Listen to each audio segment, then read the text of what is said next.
Assalamualaikum warahmatullahi wabarakatuh. Di sini saya akan menjelaskan tentang pengertian mudhorobah. Mudhorobah berasal dari kata dorob yang artinya memukul atau berjalan. Pengertian memukul atau berjalan di sini adalah seseorang memukulkan kakinya dalam menjalankan usaha. Jadi, mudhorobah adalah bentuk kerjasama antara kedua belah pihak, di mana pemilik modal atau sohibul mal mempercayakan modalnya kepada pengelola atau mudhorib dengan perjanjian di awal. Dasar hukum mudhorobah yang pertama adalah Al-Quran, terdapat dalam surat Al-Muzammil ayat 20, Quran surat Al-Jumu'ah ayat 10, dan Al-Baqarah ayat 198. Dasar hukum kedua yaitu hadis. Contohnya dalam hadis riwayat Ibnu Majah nomor 2280 kitab At-Tijarah. Dasar hukum yang ketiga adalah ijma'. Dasar hukum yang keempat adalah qiyas. Rukun dan syarat mudhorobah. Yang pertama, pelaku mudhorobah, pemilik modal atau sohibul mal, dan pengelola mudhorib yang harus balik dan berakal sehat. Kemudian objek mudhorobah yang berupa modal dan kerja. Modal diserahkan dapat berbentuk uang atau barang yang dirinci berapa nilai uang. Sedangkan kerja dapat berbentuk keahlian, keterampilan, skill, dan lain-lain. Rukun dan syarat selanjutnya, persetujuan kedua belah pihak atau ijab kabul. Para ulama fikih mensyaratkan 3 hal yang terdapat dalam ijab kabul. Yang pertama, adanya tujuan yang terkandung dalam pernyataan ijab kabul. Yang kedua, adanya penyesuaian antara ijab dan kabul. Yang ketiga, antara ijab dan kabul menunjukkan kehendak para pihak secara pasti. Kemudian nisbah keuntungan. Nisbah ini mencerminkan imbalan yang berhak diterima oleh kedua belah pihak yang bermudhorobah. Implementasi mudhorobah dalam lembaga keuangan syariah. Yang pertama, nasabah investor menetapkan dananya dalam bentuk tabungan mudhorobah. Yang kedua, bank syariah akan menyalurkan seluruh dana nasabah penabung dalam bentuk pembiayaan. Yang ketiga, bank syariah mendapatkan pendapatan atas pembiayaan yang telah disalurkan. Yang keempat, bank syariah akan menghitung bagi hasil. Pembagian bagi hasil atas dasar pendapatan sebelum dikurangi biaya. Jumlahnya disesuaikan dengan saldo rata-rata tabungan dalam bulan laporan. Selanjutnya, ketentuan umum skema pembiayaan mudhorobah adalah sebagai berikut. Yang pertama, jumlah modal yang diserahkan pada nasabah selaku pengelola modal harusnya diserahkan tunai dan dapat berupa uang atau barang yang dinyatakan nilainya dalam satuan uang. Apabila modal diserahkan bertahap, harus jelas tahapannya dan disepakati bersama. Yang kedua, hasil dari pengelola modal pembiayaan mudhorobah dapat diperhitungkan dengan cara yakni perhitungan dari pendapatan proyek. Yang kedua, perhitungan dari keuntungan proyek. Yang ketiga, hasil usaha dibagi sesuai dengan persetujuan dalam akad pada setiap bulan atau waktu yang disepakati. Bank selaku pemilik modal menanggung seluruh kerugian kecuali akibat kelalaian dan penyimpangan pihak nasabah seperti penyelewengan, kecurangan, dan penyalahgunaan dana. Yang keempat, bank berhak melakukan pengawasan terhadap pekerjaan, namun tidak berhak mencampur urusan pekerjaan usaha nasabah.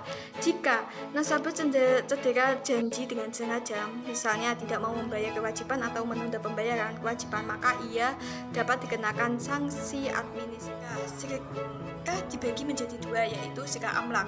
Serikah amlak yaitu perserikatan dua orang atau lebih yang dimiliki melalui transaksi jual beli, hadiah, warisan, atau yang lain sebagainya.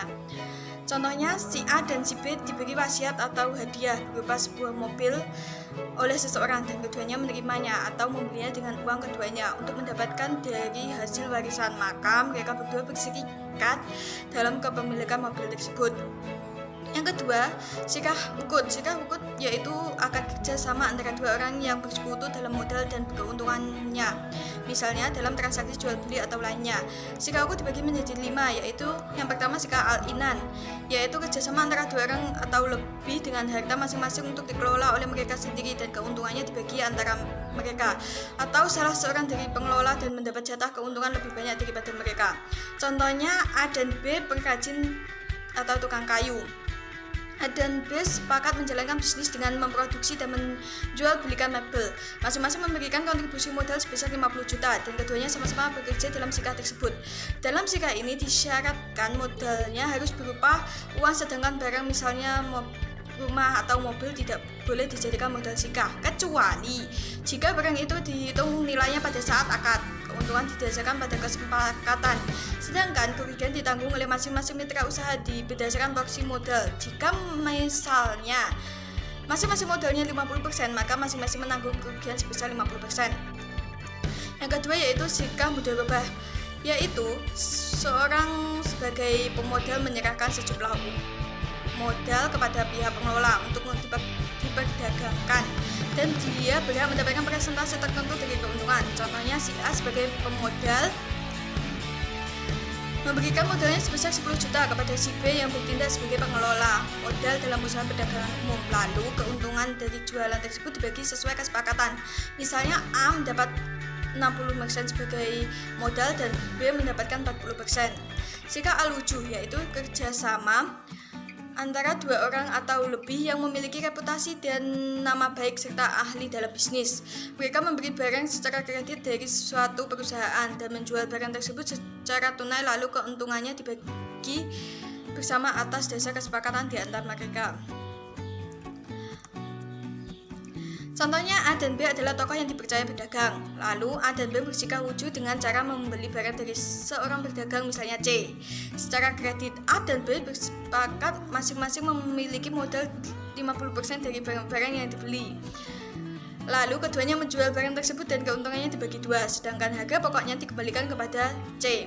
Dalam sikah wujud ini keuntungan dibagi berdasarkan kesepakatan, bukan berdasarkan presentasi barang dagangan yang dimiliki, sedangkan kerugian ditanggung oleh masing-masing mitra usaha berdasarkan persentase barang dagangan yang dimiliki, bukan berdasarkan kesepakatan. Yang selanjutnya yaitu sikah al-abdan, yaitu kerjasama antara dua orang atau lebih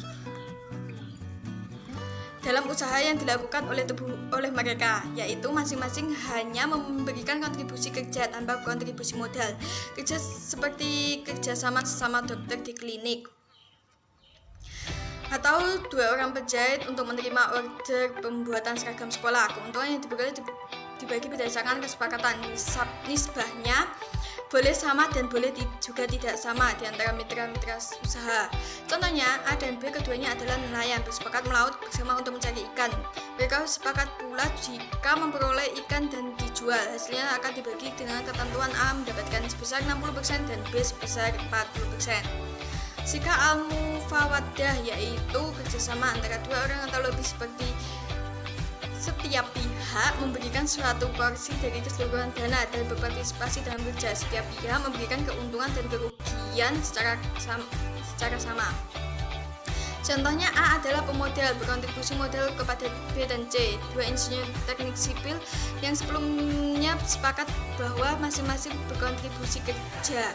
Kemudian B dan C juga bersepakat untuk berkontribusi modal untuk membeli barang secara kredit atas dasar kepercayaan pedagang kepada B dan C. Dalam hal ini pada awalnya yang ada adalah sikah abdan, yaitu ketika B dan C sepakat masing-masing bersikap dengan memberikan kontribusi kerja saja. Lalu ketika A memberikan modal kepada B dan C, berarti di antara mereka bertiga terwujud sikah mudharabah.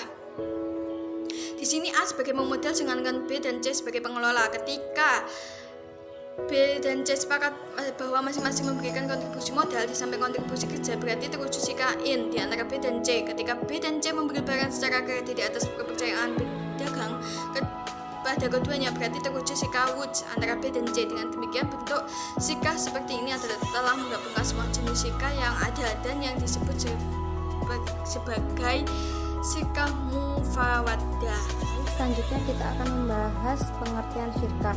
Syirkah yaitu persekutuan atau perserikatan, yang mana dalam istilah syirkah adalah persekutuan dua orang yang menggabungkan suatu modal dengan ketentuan keuntungan dan kerugian ditanggung bersama sesuai kesepakatan. Nah, selanjutnya setelah mengerti pengertian dari syirkah, kita akan membahas terkait dasar hukum syirkah. Dasar hukum syirkah berasal dari Al-Quran, surat An-Nisa ayat 12 dan surat As-Sod ayat 24. Sedangkan juga terdapat di hadis, ijma dan ijtihad. Akan menyebutkan tentang rukun-rukun syirkah. Rukun-rukun syirkah menurut Al-Hanafiyah ada ijab dan qabul. Yang kedua menurut para ulama yaitu ada sigot. Sigot adalah ijab dan qabul. Yang kedua al-aqidain yaitu subjek perikatan. Yang terakhir ada mahalul akid yaitu objek perikatan. Selanjutnya ada syarat-syarat syirkah. Syarat-syarat syirkah yang pertama yaitu modal harus jelas. Yang kedua, bila modal ada dua jenis maka harus terdiri dari suatu yang dapat dicampur sehingga tidak dapat dipisah-pisahkan setelah dicampur. Yang ketiga, balik dan juga berakal. Yang terakhir yaitu peraturan harus jelas sehingga keuntungan dan juga kerugian dapat dirasakan bersama-sama. Yang selanjutnya ada implementasi syirkah dalam lembaga keuangan syariah. Yang pertama ada pembiayaan proyek, yang kedua modal ventura, yang ketiga musyarakah mutanasikoh, yang selanjutnya ada sukuk musyarakah. Sukuk musyarakah dibagi menjadi dua. Yang pertama sukuk musyarakah tanpa SPV, yang kedua sukuk musyarakah dengan menggunakan SPV. Saya akan menjelaskan tentang bagan yang telah saya buat, yaitu dalam musyarakah bank dan juga nasabah memberikan dana ke sebuah usaha. Pembagian keuntungan dan juga kerugian sesuai dengan kaidah usul, yaitu keuntungan dibagi menurut kesepakatan dan jika ada kerugian maka dibagi menurut besar modal dari masing-masing. Selaku partner, bank juga berhak untuk ikut serta dalam sebuah manajemen usaha tersebut sesuai dengan kaidah musyarakah.